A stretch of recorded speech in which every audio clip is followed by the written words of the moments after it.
Are you planning a cruise from or to Bali? Or you just want to see what the island has to offer?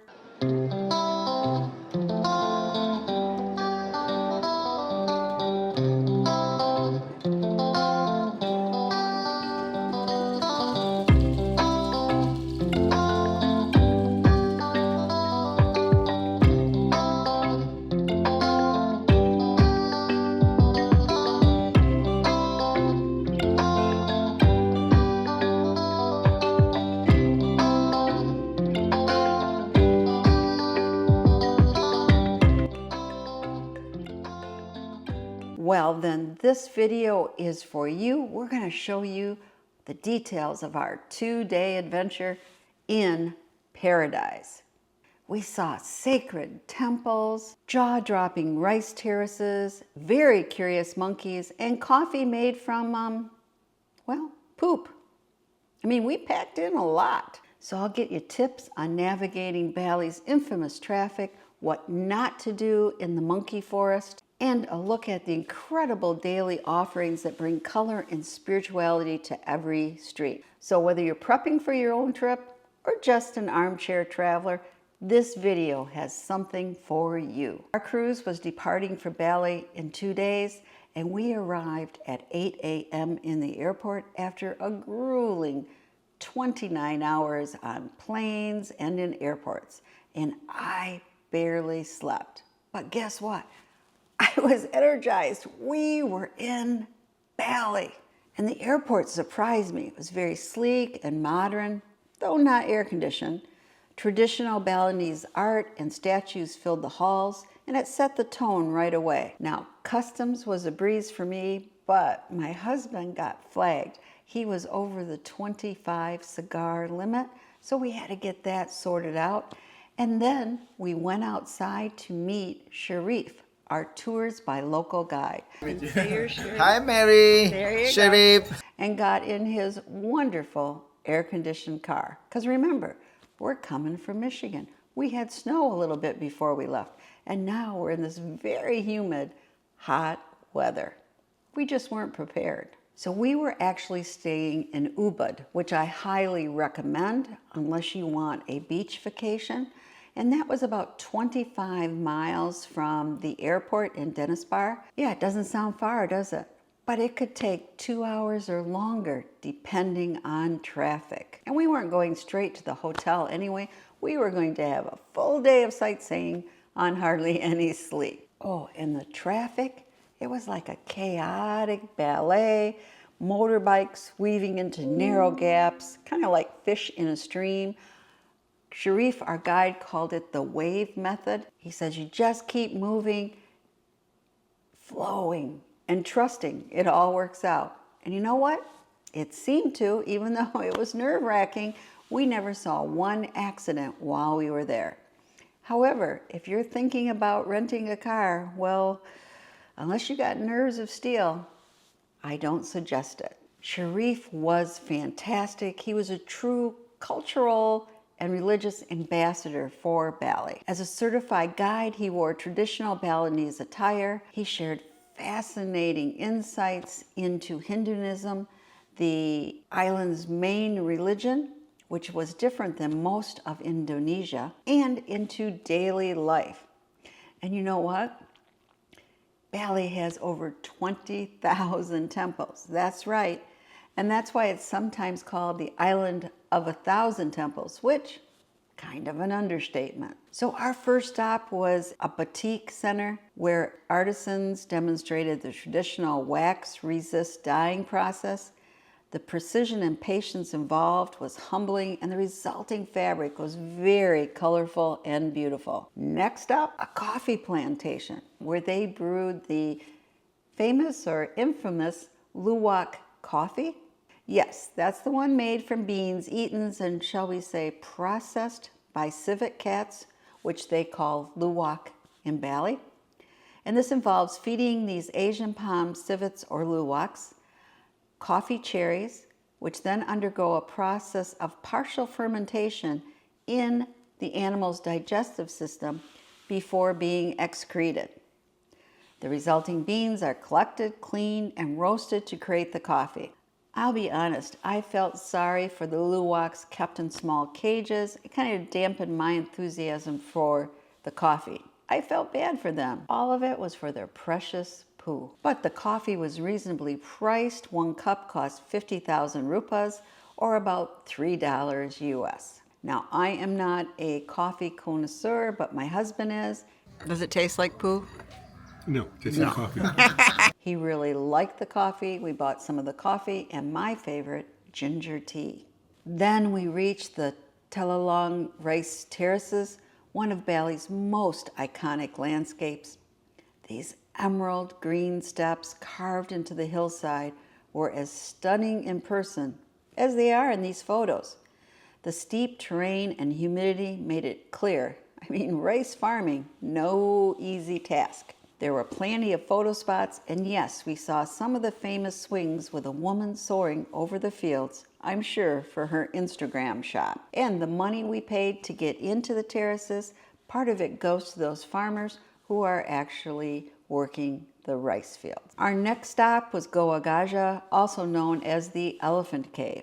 It was built in the 9th century, and it was rediscovered by Dutch archaeologists in the 1920s.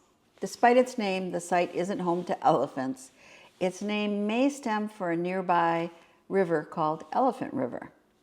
The cave entrance, carved with menacing faces, is thought to ward off evil spirits, and inside, colorful offerings contrast with the dark interior. Lush landscape and fish ponds line the site. And then next, we were going to go to the King's Canyon Temple, but it was looking pretty dark in the clouds, and to be honest, we were exhausted.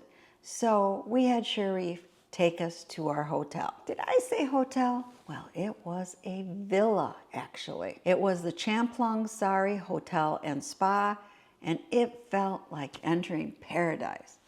I'll have a separate video on it so you can see exactly what I mean and how reasonable it was to stay there. So our villa suite was gorgeous, and there were, yes, monkeys just about everywhere. Well, day 2, you know, that jet lag and 12-hour time difference, it hit us hard. So I was awake at 2 a.m. I organized some videos, watched a little YouTube, and even went out on our private patio and just sat under the stars. And I was excited because this morning we were going to visit the monkey forest right after our buffet breakfast at the hotel. So we were almost adjacent to the forest, but the entrance was a bit down the road. And what did I do? I walked the wrong way. I read Google wrong. So we had to turn around and come back. And by the time we got there, yeah, I was, can we just say, glistening? And here we saw the sign and we saw the monkey, so we knew we were going the right direction. And you know, as we walked, I was captivated by the daily canang Sari offerings placed on doorsteps, shrines, and even altars. These small handcrafted offerings are woven palm leaf trays filled with colorful flowers, rice, and incense, and they're made fresh each day by the Balinese as a gesture of gratitude and a way to maintain balance between good and evil spirits. And they're everywhere. But don't step on them because that's considered very disrespectful. And as we approached the monkey forest, more monkeys were out there to greet us. They're kind of like little curious gatekeepers. The entrance itself was stunning. Intricate stone carvings, moss-covered statues, and a tranquil koi pond reflecting the lush greenery around it. I had to laugh. One statue was actually lactating water into the pond. Hey, only in Bali. Admission was only 120,000 rupiah, which is about $7 US, and it was worth every penny. We entered through a dramatic carved stone tunnel, and from the moment we stepped inside, oh, the monkey forest lived up to its name. There are over 1,200 long-tailed macaques living here, and they were everywhere, swinging through the treetops, lounging on statues, trotting across fences, even walking right alongside us on the paths. But you definitely need to follow the posted rules. Not look the monkey in the eye, do not bring any kind of plastic paper bag, do not ever touch, grab, or disturb the monkeys, and don't feed them peanut cookies, candy, bread, or any kind of human snack or drink. My husband was very glad he had on his trusty Tilly hat because yes, one monkey peed slightly on him from above. We saw monkeys eating, grooming, wrestling, and even, well, let's just say engaging in some very public monkey business. Staff members regularly fed them sweet potatoes and supplemented their diet with fruits like banana and corn and coconut. Now and then we saw staff hand feeding them little treats. We wandered across long, winding wooden bridges that took us deeper into the forest, past pools, jungle vines, and ancient temples. The place really is magical. With its moss-covered statues and towering trees, it felt like, well, stepping into a storybook or maybe even a fantasy video game. And tucked near this temple, we came across something unexpected, a small cemetery. Here, bodies are temporarily buried before undergoing a mass cremation ceremony held only once every 5 years. I mean, just look at this adorable monkey rolling down the steps. I could have stayed for hours watching their antics, but the heat was climbing and my husband was starting to wilt. As we made our way out, I had a strong feeling we hadn't seen the last of these monkeys.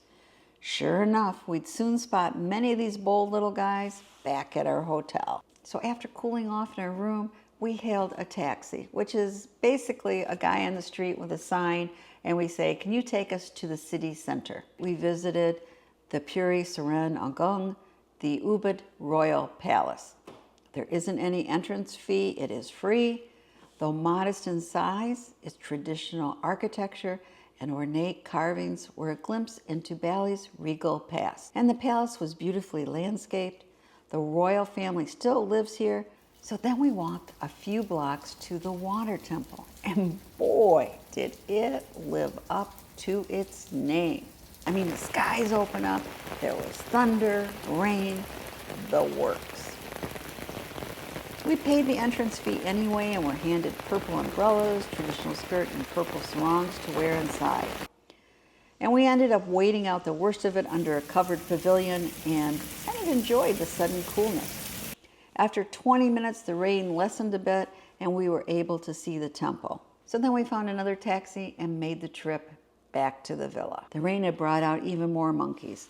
One bold little guy even tried to chase me. Staff members patrolled with slingshots to keep them in line, but not to hurt them, just to discourage their mischief. And my husband had a massage for just $10 US, while I soaked in the deep Japanese tub in our room. Heaven.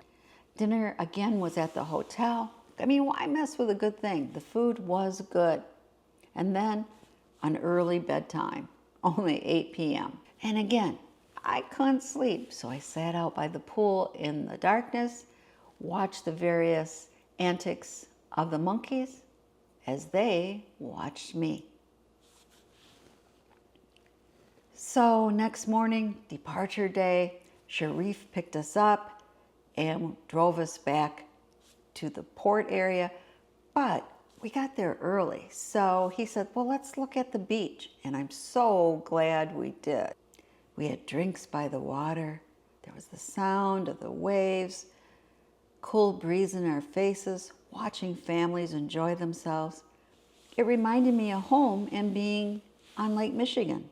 One thing that struck me is the deep sense of spirituality that guides daily life here. For the Balinese, it's not something you just practice in the temple. It is shown throughout their day. I fell in love with the people. They were just so friendly, so polite, and so giving. They were thankful for what they had, honoring the gods, and maintaining harmony. I think we could all learn something from them.